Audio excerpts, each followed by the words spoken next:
Go ahead. Well, here we are, another question and answer. Another week goes by, and thank you for joining me. And we love the fact that people watch this from different time zones after it's live. I gotta mention, sorry to cut you off, Janine stayed up just for us again. Janine stayed up. Janine. Janine, I tell you, this is prime time entertainment, right? Thank you for that. That's incredible.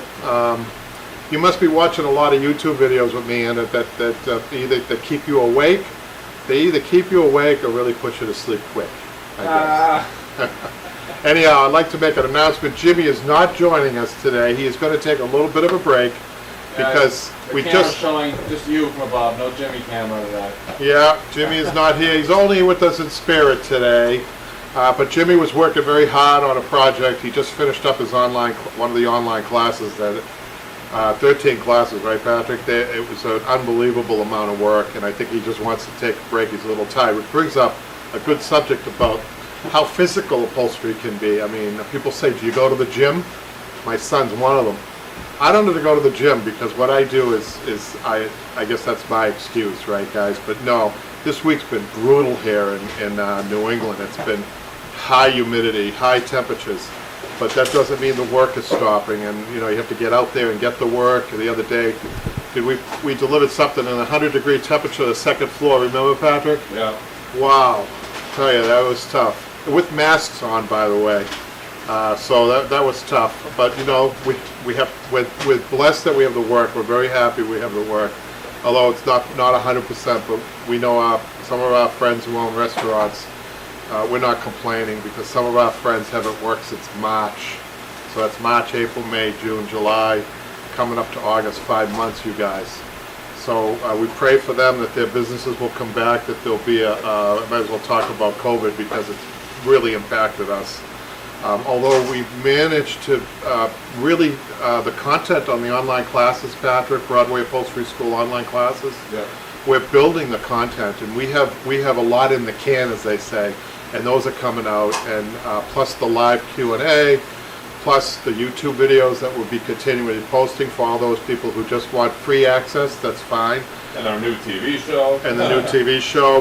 Salvation. We're working on a beautiful camelback Chippendale that I'm really excited about today. I took it apart, and I discovered about 15 pounds of horsehair just on the back of it.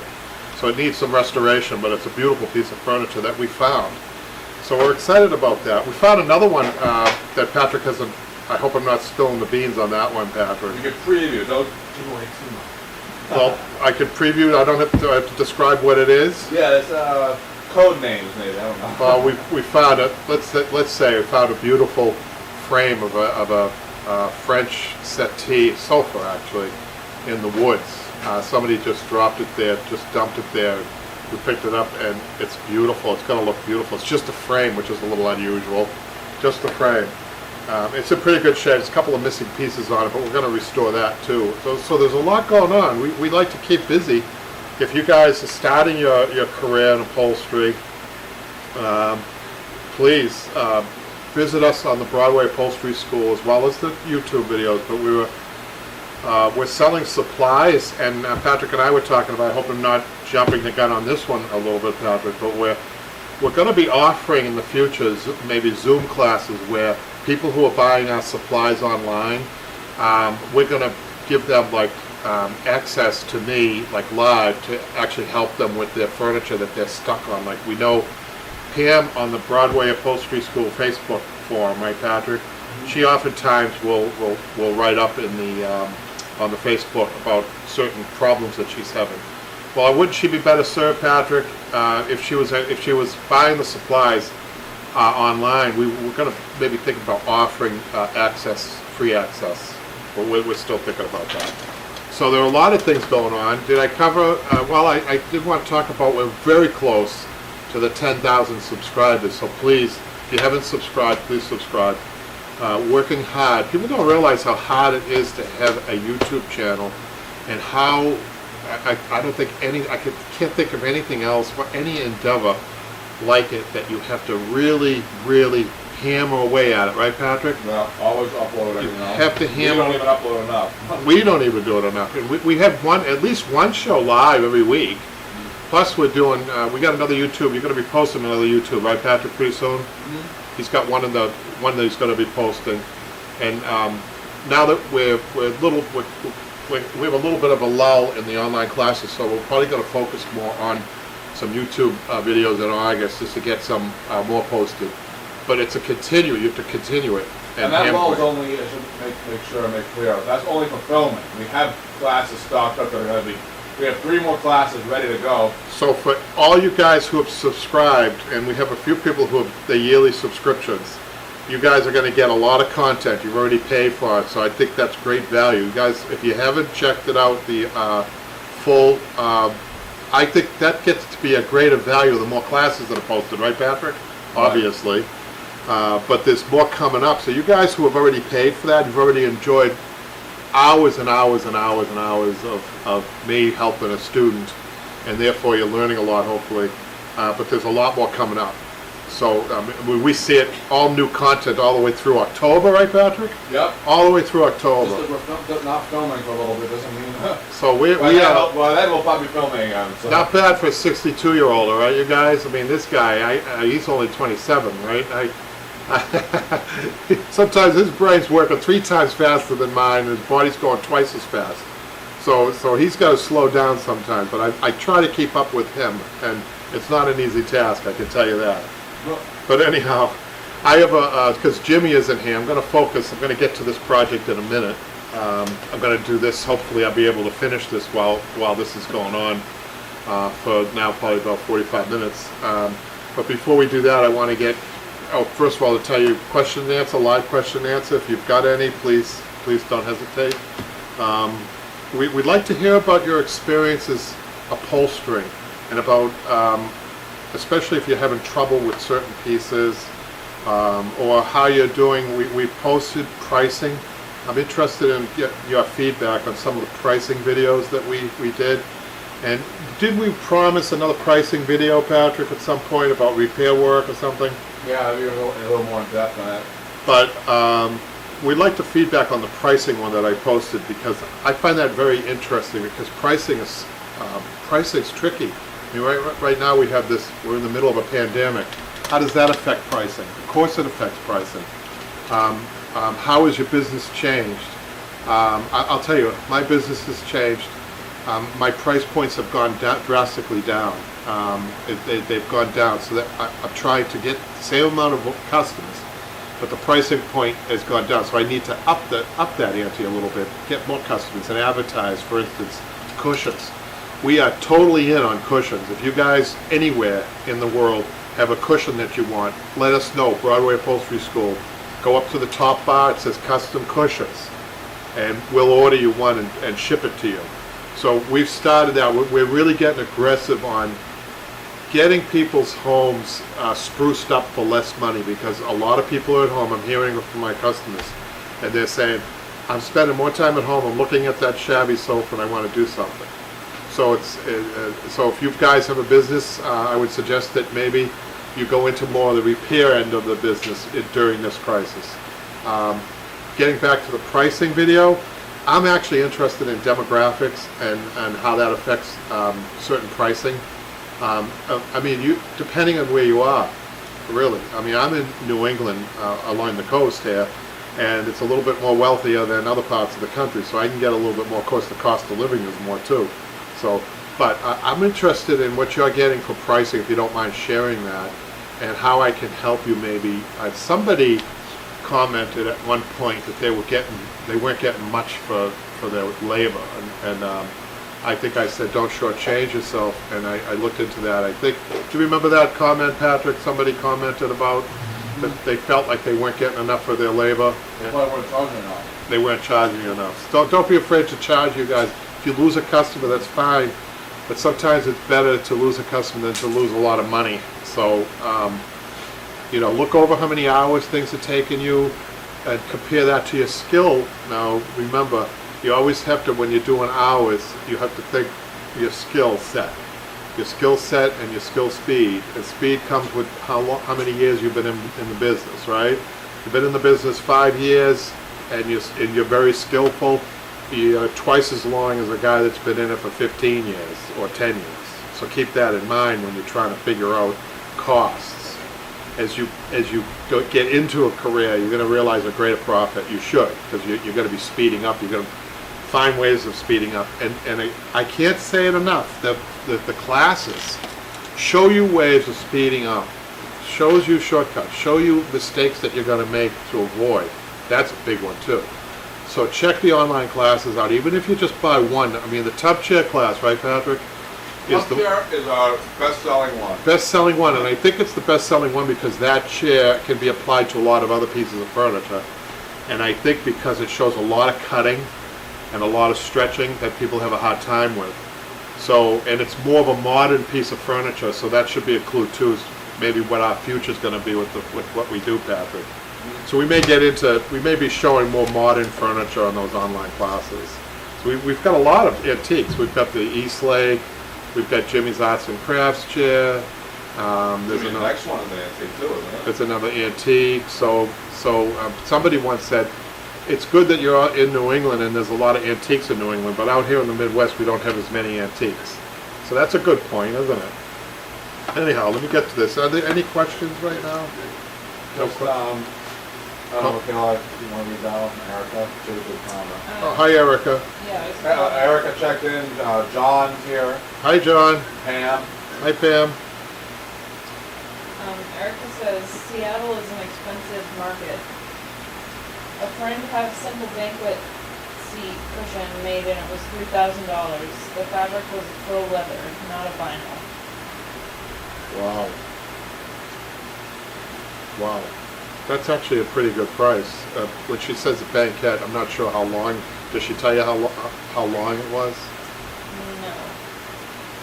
If it's a banquette, I'm thinking maybe for, like, I think kitchen nook. I think it's for an area where you're eating and it's probably L-shaped. That's actually a pretty good price for the upholsterer. But let's break it down. If it's faux leather, it can be expensive, you guys. Faux leather can be $120 a yard. So let's say there's six yards of faux leather. That's about $800 of the cost. So you minus that from the $3,000, and I'm trying to figure out the labor cost on this. Say $1,000. So they get like $2,000 for labor and $1,000 for faux leather. That's not a bad little price. That's not bad at all. That's what I would call top shelf pricing in a market that can vary. I mean, you probably couldn't get that out in the Midwest somewhere, Kansas City maybe, and we have an upholsterer from Kansas City who watches us. I'd like his input, if he could input what he thinks his pricing would be on that banquette. That would be interesting. By the way, Patrick, Erica has a promise for a video, right? Another video. We started the setup for that. That was the settee, right? Yeah, so we started, you mean our custom video? Yeah. We've got the perfect job coming up for that, maybe. Yeah. It's coming, Erica. I know, we started the setup, we're starting to get all the information together. Yeah. But anyhow, so if you have any other questions, feel free, you guys. I want to know about your upholstery experiences and maybe funny stories that you can share with me of things that have happened, things maybe that you found inside a sofa. I've shared some of mine.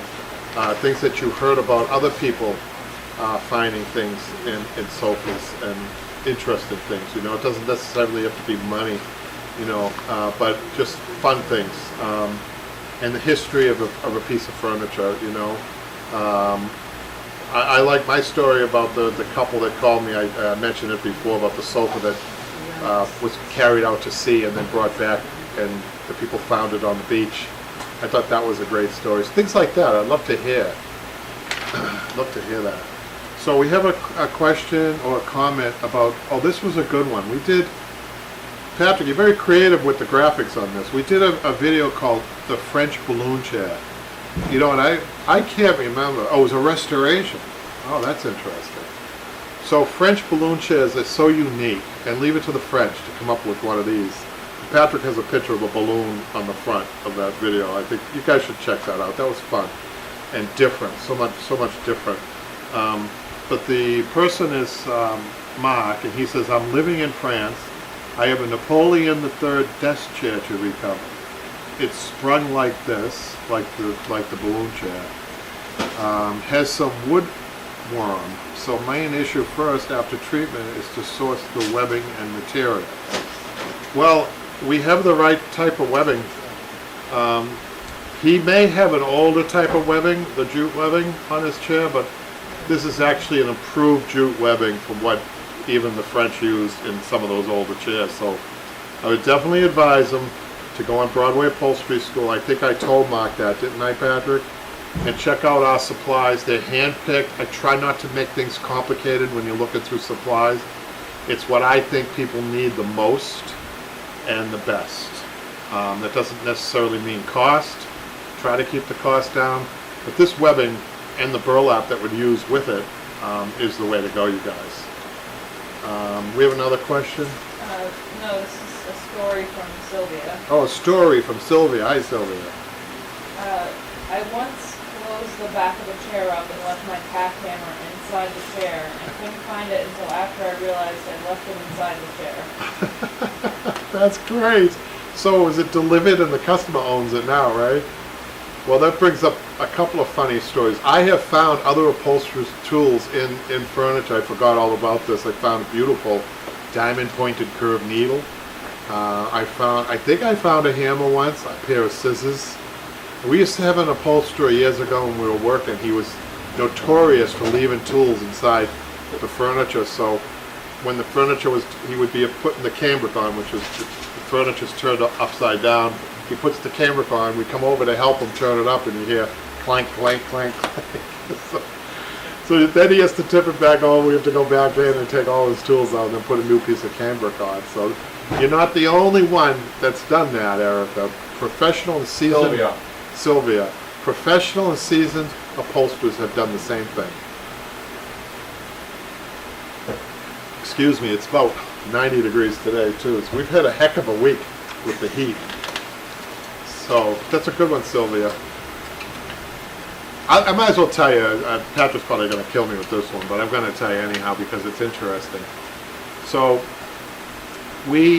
I heard a story through an antique dealer that his upholsterer, and this was a few years ago, let's say 70 years ago in the Boston area, his upholsterer was taking an antique chair apart and he found a bloody nightgown inside the chair. Yeah, right. Well, I believe this because something happened to make me believe it. So, go up about 10 years ago here, I was teaching a class, and a little ottoman somebody was taking apart, and it was stuffed out like this, and I couldn't figure out what they had for batting in there. So I was thinking, could it be a nightgown? Oh no, I hope it isn't, because there were about 10 ladies in the class. So we'd taken it apart, and there was beautiful quilting, layered quilting, some going back to the 18th century in here. They were all, there must have been about 30 of them, and they were like this high. But they were cut, they were all cut, and they were all different ones. It wasn't one full one. It looked like somebody had a quilting shop or something and just cut up all these old quilts and used them to stuff this ottoman.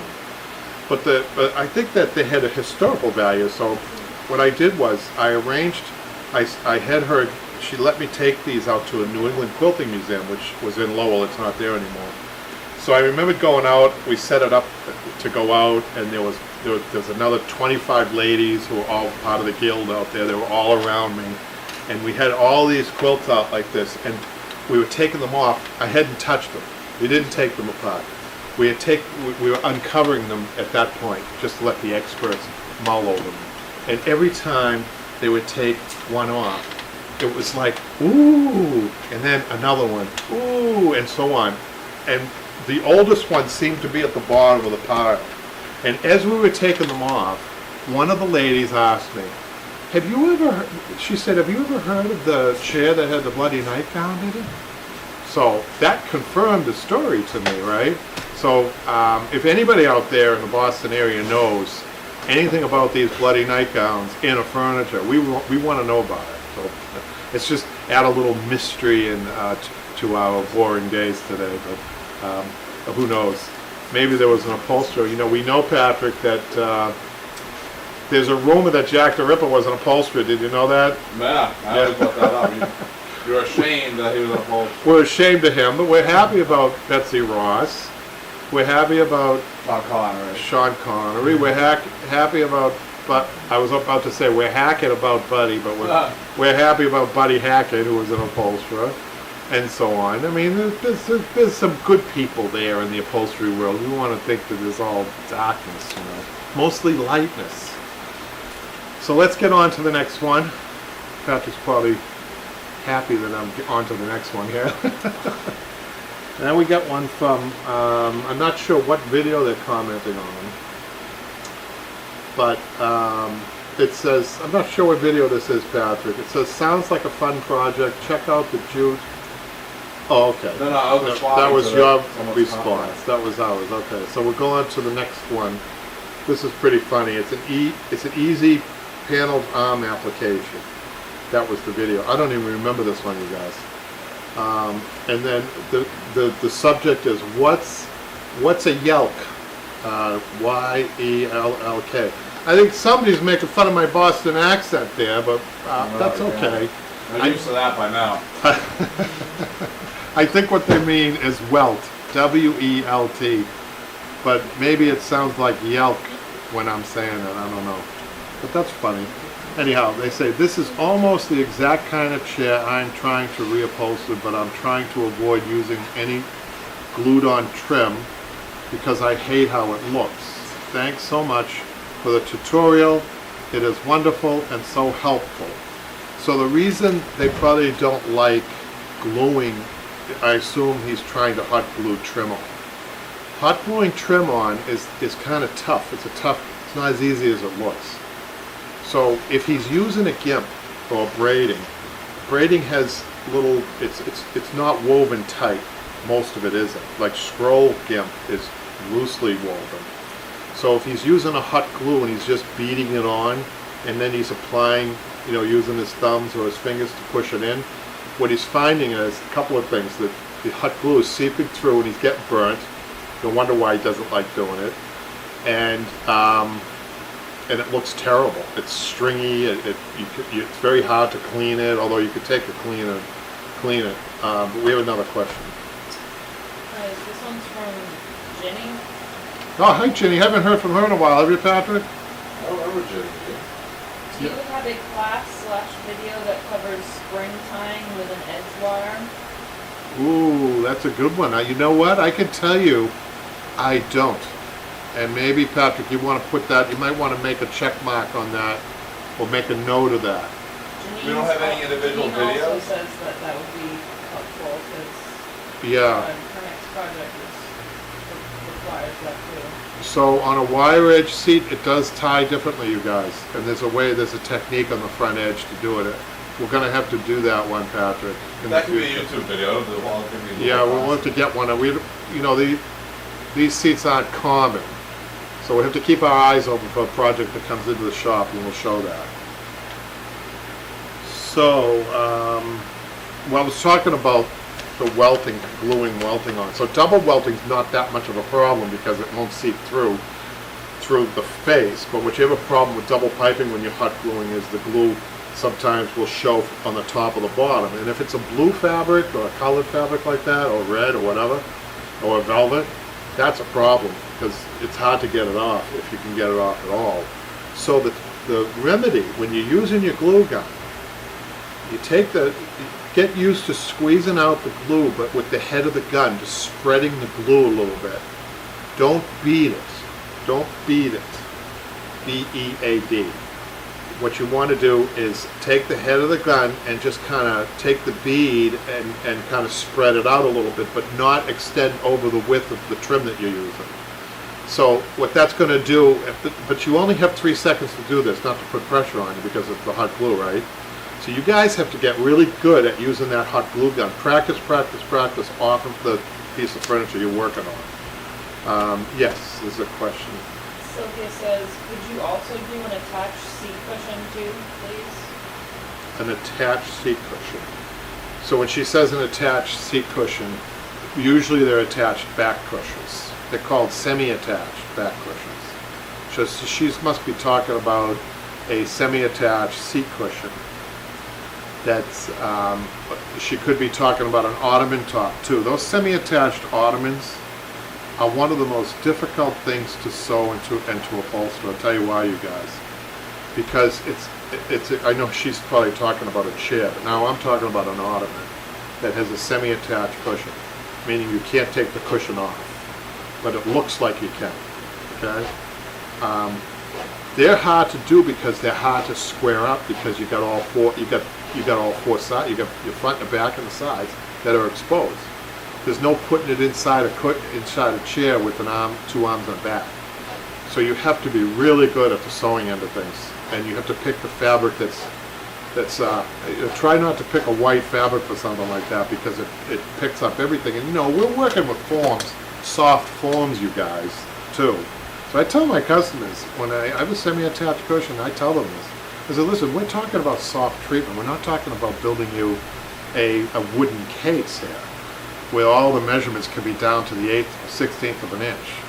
We're talking about, we take 1/2-inch seams and we use soft filling. So it's not going to be perfectly lined up. I always like to tell people that, because some people's expectations are very high when it comes to this type of stuff. Of course, that's what made mid-century furniture popular, is because they seem to have achieved that. But they have achieved that within limits, I should tell you.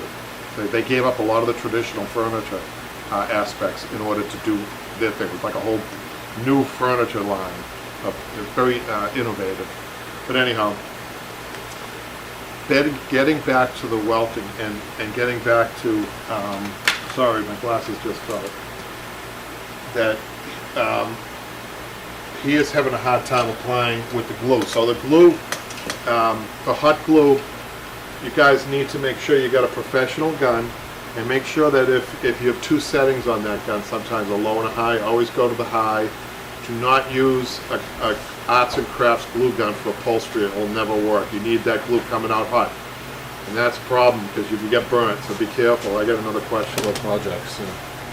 Sylvia says, no, the Swan Arm rocker has an attached bull nose cushion. That is highly unusual. That is very unusual for a Swan rocker to have a bullet nose. We call them waterfall too cushions. I wonder if it's modern. It sounds like something modern. But we're going to have a tutorial on that, maybe a YouTube video on that, Patrick. We're going to jot these down. Yeah. A lot of good ideas coming today. Because I just can't even explain to her how to do that. Although I will say this, to make it easy, you can make the cushion first, and then make a whole piece for the bottom that fits over the whole bottom, and then sew the cushion that you did onto that. But you have to draw it out, and you have to reverse your cushion, and you have to put the bottom part of the cushion on first. So it's a little complicated. I think I need to show you. I can't explain this. They're not easy to do. I would prefer it to be on an upholstered seat. I don't know if you can manage to do that. That's what could be preferred. So let's get to this other page that we have here. So somebody's just responding to the upholstery show, the furniture salvation show that we had, and they said, Sharon said, I covered myself in a red, in between red and burgundy. So she seemed to be happy. We were having a contest. I think red didn't win, blue won, about which color the Chippendale sofa was going to go on. She's just telling me she did a red sofa. And then we got Sharon. She also says the beige, neutral, and the Corinthian she voted for. And then the third is from Mark again. He wanted to know what type of stapler can I use for a first upholsterer. At one point I was telling first-time upholsterers, and I even started this way. I remembered it like it was yesterday. I went out and bought a staple gun, one of the industrial staple guns, and it lasted me about 2 months. The thing about an electric, even a high-grade professional electric gun, if you're going to be using it like on a daily basis, first of all, every time you pull the trigger, it's sending an electrical impulse, and you feel that in your hand, that's very uncomfortable. The gun is heavier, it's a heavier gun, you get tired quicker, and the worst part about it is that there's many more movable parts inside an electric gun. The charge the charge that's used for an electric gun really puts a lot of stress on all the other parts. So that translates into the gun doesn't last long, you waste a lot of money. So I was, that's how I started. Obviously you can't use a hand stapler of any type. I guess for a quick start it would be an electric gun like I did, but if I had known, I probably would have went to right away to this gun. And we have this offered, Patrick, on the website, Yes, right? you do. It's a what the thing about this is obviously it's an air compressed gun, has fewer parts, and it's a lot easier. The motion more natural to get air coming out than it is electrical impulse, right? But the best thing about this gun, it's an expensive gun, granted. It works on the low pressure, the low cycle. That's what makes this gun special. You can get other guns. There's that other brand names out there. Home Depot has them. You guys, those will last you not long at all. I mean, if you're going to start, if you had the money, start off with the really good gun. These guns last a lot longer, and I think you'd be very satisfied with these. I wish I had started with this. It would have made my life a little easier. Of course, I started spitting tacks, you guys. So if you want... Speaking of spit and tax, right, Patrick? We have a video about that. Somebody made a wise comment about that, didn't they? Yeah, they called you an idiot or something. This guy's gonna end up in the hospital or something. Would they call me an idiot? Nobody's ever called me that. Especially when I'm driving. Imagine, we take a lot of abuse on those YouTube channels. What's wrong with trolls, The trolls. Somebody makes fun of our accents. They make fun of my personal appearance. I've never done that. What else? What else do they do? Who cares? Anyhow, so that was it for the comments, I think, Patrick. What type of steak was so? Yeah, but I got you a cool update. Pam is always great at updating me, and we were talking about these chairs now. It's good to see that she's progressing with them. So Pam says progress on these chairs. Patrick's got them up now, right, Patrick? Yep. All new press cane and built up the seat bottom. Final painting to come, and then upholstering the arms and making cushions. Cool. And she's got, you see how she's got her hammer displayed out there, and she's also got, her logo. Is that her logo? Yeah, very cool. And we hope that we were part of her. We hope, Pam, is she listening now, Patrick? Yep. That Pam, that we were part of your continued success in your business, and we only wish the best for anybody who gets into this business, because I recognize myself that there's been a really unfortunate void in the passing on of skills in upholstery, and it had a lot to do with when I was going to school in a community. They were abolishing the trade school in my community, and they were saying everybody has to go to liberal arts, everybody has to be a lawyer or a doctor or a businessman or a social worker, this and that. And nobody should be going into the trades. And that was the atmosphere I was growing up in. And unfortunately, that permeated the whole society, I think worldwide. And I think that what that did was there's been a tremendous void in the passing on of not just the upholstery skills, but all kinds of skills.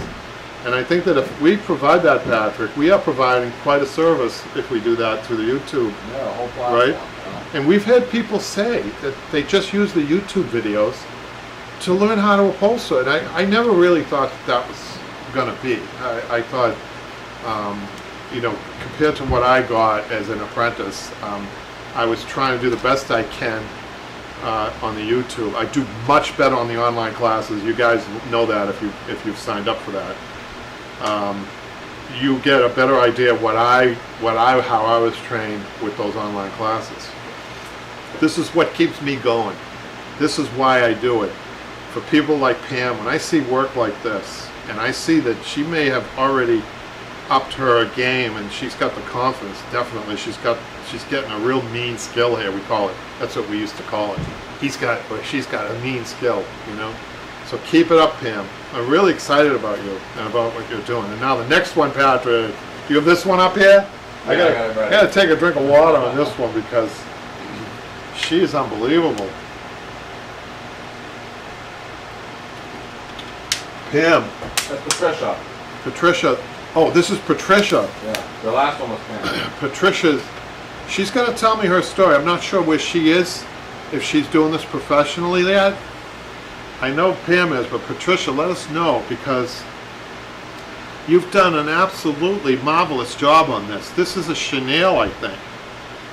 Is Patricia listening right now?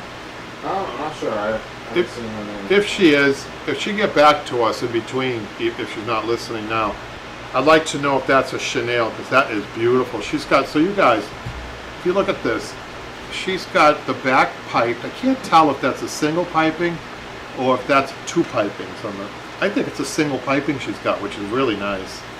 Because then up at the top of the cushion, you need to pleat it, and it's a little bit harder to do a single pipe back cushion than it is a box cushion. And on the seat, she's got a bullet nose or a waterfall seat. We were just talking about that. This looks like it's attached. So who was Erica? Who was just talking about the bullet nose, Patrick? The bullet nose seat. Patricia, as luck would have it, you guys, good segue. She's got a bullet nose or waterfall seat on that side chair. It looks great. What is she showing me on the right here is an older treatment on some webbing. It looks like an old webbing, herringbone webbing, that I would try to keep if I were her. Okay? Now, see how it's sagging a little bit, you guys? You can actually repair that by taking out one side and using a pair of pliers and stretching it, and then reattaching it. So the trick to that is each tack gets a plier pull tack, plier pull tack, plier pull tack, plier pull tack, 4 tacks, and then flip it and get more tacks. So that's a way of tightening it up, because this looks like it's in fairly good shape. And I want to look at something really close here. So Patrick, if you look at this really close, Patrick, Right. that bottom one, you can see rust around the nails. Do you see that? See if I can zoom in on that. Zoom in on that, and you tell me what that is. It's not because the chair's in a moist room. Come on, we were just talking about it. What do you think it is? I'll try to zoom in. Hold on. Yeah, so everybody can see. What do you think? He must have been spitting tacks. Exactly. That's it. 100 years ago, the upholsterer was spitting tacks. That's his saliva that turned to rust right there, you guys. Kind of gross, right? We might not be doing that in this COVID-19 climate, I guess. So it's a good thing we got the pneumatic gun. But anyhow, I found that very interesting, that chair. So she did a good job. So now, are there any more questions? Well, I just want to show, Sylvia has emailed us with a picture of an example of the chair that she was talking about. Okay, throw that up there, Patrick. It's right here up top. Oh, you gotta put it up and let people see it? Yeah, I'm going to do that. Oh yeah, now I know this chair. Okay, yeah. So, you want to talk about that a little? I want to talk about it because, so what people do on this chair, this looks to me like it was upholstered. Yeah, I guess you could do that. Sometimes when I see these chairs, the top's upholstered with and then it's attached, and then they put a border all the way, or border with the piping all the way around. That's one way of doing it. But what they've done here, for sure, they have a waterfall cushion, and it's semi-attached onto the bottom piece, so that you could put your finger in the middle of that chair. If you go to the front of the chair, you can put your fingers in, and up to probably the first knuckle is going to be a seam inside there, and that's usually double stitched. So that's a nice chair. So let me see if I can describe this to you guys. It's up on the screen too. So it's a semi-attached waterfall cushion on a swan upholstered rocking chair. And we're going to have to just someday, Patrick, do a video on that. Yeah. Because that's a pretty specialized chair. And the problem with these chairs, to make that looks good actually, they did a good job whoever did it, is to square it up on something that has open arms and an open front, obviously, but there's no cheating on that. If you make a mistake, you see it, okay? So that's one of the problems of a semi-attached cushion. So your sewing skills have to be improved. I don't talk much about upholsterers' sewing skills that much, but you need to as an upholsterer, unless you're going to hire a stitcher, somebody that makes their living on it. You know the difference between a stitcher and a seamstress, you guys? A seamstress is somebody that makes their living sitting down and sewing, and they get pieces fed to them. They never get up. They're sitting down 8 hours a day. Okay, that's a seamstress. They very rarely, if at all, go to a cutting table because there'll be other people in a factory or warehouse or a high-end tailor shop or something like that that are on the table cutting. That's a whole nother dimension. That there are people who just cut all day long. They stand all day long and they cut, because that's a specialized thing too. They cut all day long and they feed the seamstress. That's a hard job because seamstresses can go fast, and a lot of times they're getting piecework. So you can imagine the skill that a seamstress gets. They have an amazing skill. So they look at something like this, easy peasy probably, you know. An upholsterer spends a lot of time up on the bench, which I'm about to do. I would say they're on the bench probably 75% of the time, maybe 25% of the time. They are stitchers, not seamstresses. I'll be the first one to admit that, you guys. Most upholsterers, unless they started as a seamstress and then they went to upholstering, stitches. They can stitch up. I can stitch that no problem. I might be a little slower than the seamstress, for sure. That's one part of my skill that I probably could get better at, but that's like a whole nother career, isn't it? So don't be too hard on yourself with the sewing end of things as an upholsterer, because really you're not, the skill level that you need for upholstery is not the same skill level for sewing tailoring. I'll admit that. So if you're an upholsterer and you're working mainly on the bench, you've done mainly antiques, let's say, like this, and upholstered pieces and things like that, not much sewing, it would to be your benefit to try to sew more. I mean, whatever it is, just sew it, you know. See if you can get a better skill at sewing. This requires it. So let's get, unless there's other questions or anything, I'm going to get to this. So this piece came to me. This is an old side chair. It's about 200 years old. It's got the original leather on it. So I'm going to try to restore it. I got 15 minutes. You think I can do it, you guys? I don't think so. Let's just take this apart. Let's see, we need a screwdriver because it has the old-fashioned screws here. We've got a number here. I don't know what it means.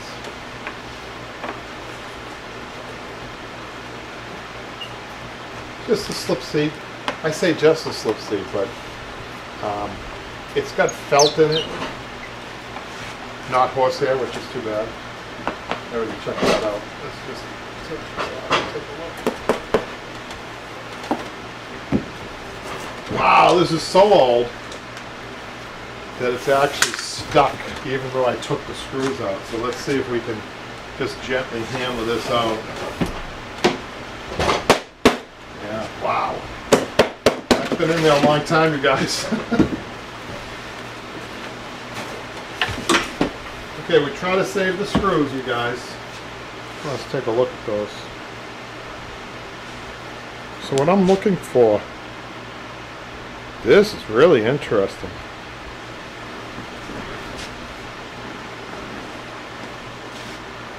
Guys, I'm trying to see a seam. Usually when I look at a screw or a nail that's in an old chair like that, I see the seam right away and I go, oh, it's a newer piece of furniture.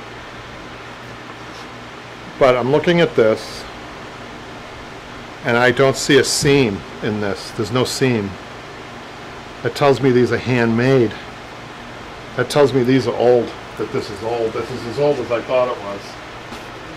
Look at that, you guys. Isn't that cool? I'm going to put this down. So the old leather, right? I don't really care about the old leather, so I'm just going to start tearing it apart just to show you. Jane wants to know those hand cut screws. I think they're hand-cut screws. Yeah, I don't see a seam in them. Isn't that cool? So we try to keep those. Yeah, that is really cool. Just goes to show you how old it is.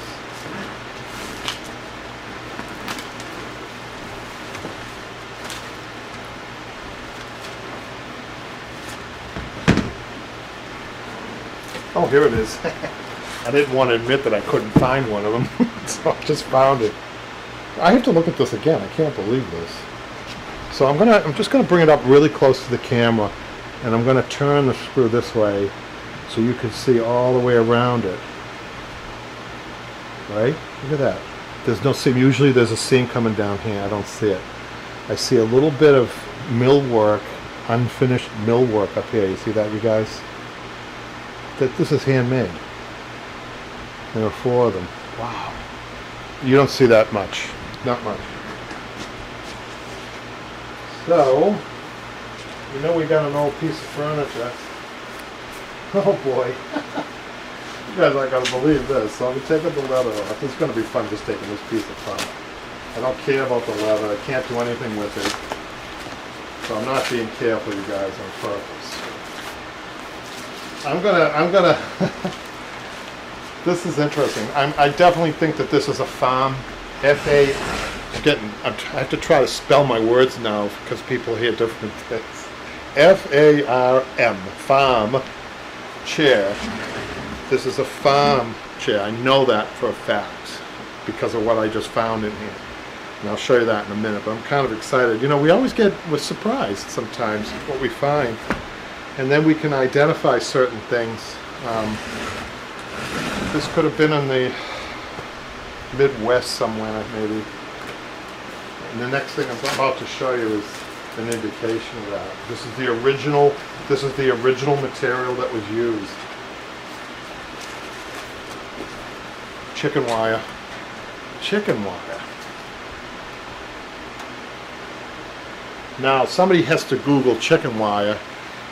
Maybe Patrick, can you Google chicken wire, Patrick? Is it really chicken wire? To see, well, to see how old the chipping that it is. How old is chicken wire? Like how old is it in general? When was it invented? Yeah. See if you could Google chicken wire, the history of chicken wire. I'm just curious.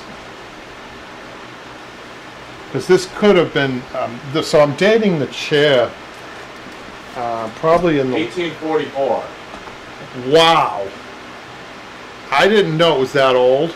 Chicken, are you sure? That's what it said. Well, this is probably the original chicken wire that was ever made, Patrick. That's crazy. That is great. I've never found old chicken wire in the chair, you guys, before. This is the first time. Look at that. I'm gonna take the next layer off. I'm not gonna get a chance to do any restoration on this. I'm having too much fun taking it apart and discovering with you guys live. This is cool. So I'm going to remove the muslin. We're familiar with muslin, right, you guys?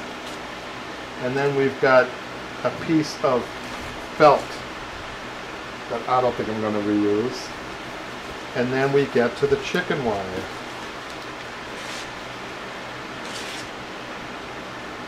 The chicken wire that they put on with, looks like maybe 12-ounce tacks. You know, 6-ounce tacks all the way around. And that lasted almost the life of the chair, you guys. I mean, they didn't have webbing. That would probably be the next logical thing. But you could see, you know, I read somewhere about the Stickley. I wonder if this is a Stickley chair. Couldn't be, could it? Hold on, you guys. Take a look at them.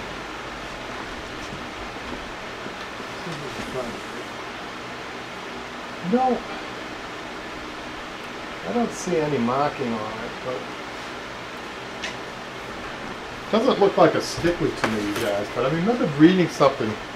I saw an old photograph of the Stickley factory, and it was an old black and white, and it was about this time frame.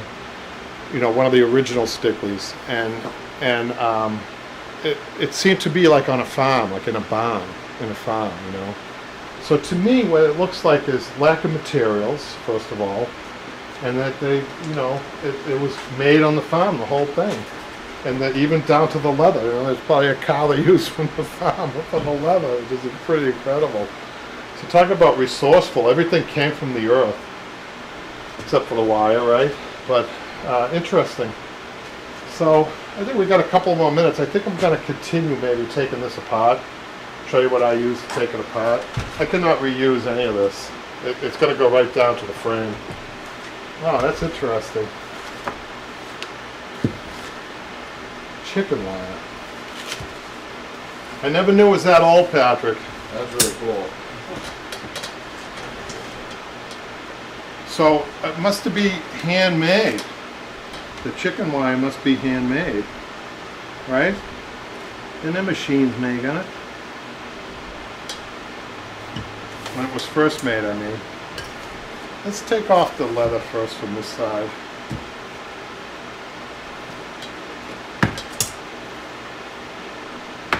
So I'm using my tack. I love this little tool, you guys. If you don't have one of these, you guys should get one. It's great for taking tacks out, and it's great for using on the edge to tacks that are halfway up, right? It's the only tool I use to remove staples and tacks. Of course, a good mallet behind it, right? Webbing stretcher comes later. We're not going to have time for that. I already used the screwdriver. We have our 4 handmade nails, screws I mean, so let me just keep going here. So notice how I'm careful about the edge too, you know, I'm not coming this way. Be very careful, you don't want to splinter a piece of that wood. Because the profile on this, you guys, is very low profile, very low, not much padding on it at all. The customer wanted something fluffy or something more comfortable. I said the chair itself is comfortable after it's been webbed, but you can't, especially since they're using leather, you can't overstuff it.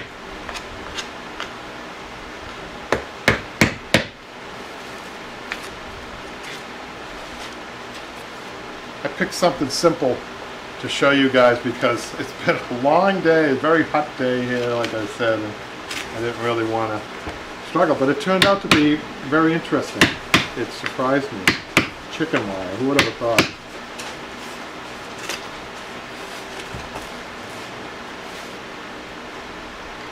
I like to clean up all the tacks, you know, so I'm going to take one of these tacks out.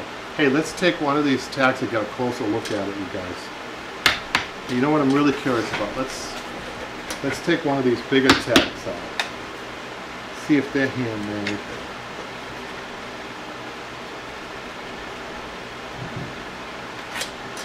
I'm going to bring this up close.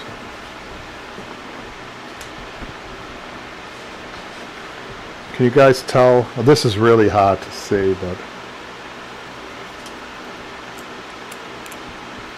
I'm looking for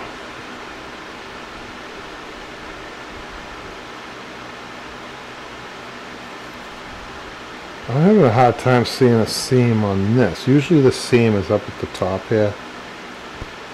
Oh man, look, these are handmade too. That is incredible. Oops, that's $50 I just lost. I'm just kidding. I don't know how much they're worth. If anybody knows how much those hand screws are worth, let me know. Somebody somewhere probably collects them. But I can't see any seams on these. It's cool. Chicken wire. Oh my goodness. I once volunteered to remove barbed wire from a state facility, let's say. Definitely want to put barbed wire in the chair. I've been trying to go. I wonder, we gotta, maybe Jimmy wants to do this. Hey Jimmy, is he watching? I'm pulling out a saw. Is Jimmy watching? I'm not sure. So, I volunteered to remove this. It was from a military, ex-military base, and they had a lot of barbed wire and razor wire, you guys. Razor wire is really, stay away from that stuff. I think barbed wire is tough. So I remember they had all the examples of this is barbed wire. This is razor wire. There was a line of us, you know, we were learning how to, you know, discard it, pick it up and put it away with the gloves and everything. And he said, now, Barbed wire, you can pick up in between, no problem. He said, but the razor wire, you cannot pick it up without these special gloves because it will cut you. And one of the guys went over and he put his finger on the razor and got cut. And the guy said to him, the leader said to him, why'd you do that?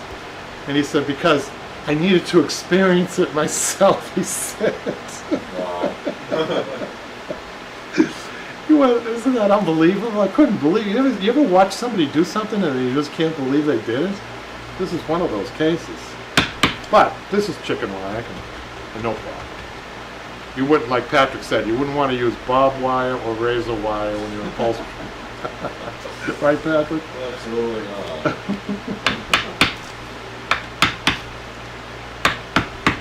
But if you said to me, Kevin, try to guess what's been upholstering for over 40 years, and you gave me this, and you said, Kevin, try to guess what they used for webbing on this chair, I would have never guessed it.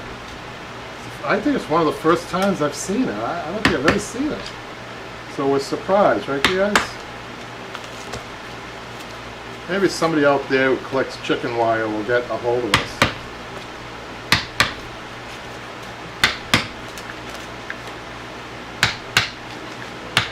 Well, this is pretty boring, I know you guys, this part of it, but you get to see me work with my hammer. And I do go over and I try to get almost all the tacks out. You're like the Bob Ross of upholstery. Well, Bob, he's a good guy. He was a good guy. Oh, was a good guy, okay. So I don't think I'm going to get too much further on this, you guys, so I think I'm going to quit for the day. Unless there's any more questions. No? Well, the next time you see this, hopefully this maybe will be upholstered. So I wanted to tell you what I'm going to do on this. So we're going to do the webbing, our typical webbing. We're going to have 3 pieces come this way, 2 pieces probably this way. We're going to interlace them, right, you guys? And then we're going to take a piece of burlap, put that on there. And then I don't think I'm going to reuse that. It's kind of grungy, that felt. So I'm going to use probably a half of a layer of rubberized horsehair, which is a good replacement for that felt. And I want it firm. And then over that I'm going to put a layer of AAA cotton. And I'm probably going to muslin this too. And then maybe a thin layer of half a layer of cotton over that, and then the leather that I'm going to use over that. And then we'll be done. So with that, I'll say goodbye. Thank you for joining me. We had a few people, right, Patrick? Yeah, we did very good today. So we're happy. Thank you guys for supporting us. It's your support on these live question and answers, and then also the support after we see, 100 people maybe, Patrick, or more, watch it. So that's really good and hopeful for us. So we'll keep this up, you guys, and we'll be with you for as long as I can keep going. As long as those wrists hold up. Daniel says right. It's all in the wrist. That's right. That thick wrist in upholstery is one of the things you need, right? And big fingers, apparently. Well, sometimes the smaller fingers work with the sewing, though, Patrick. These get in the way of sewing, right? Right. So thanks, guys. We'll see you next time.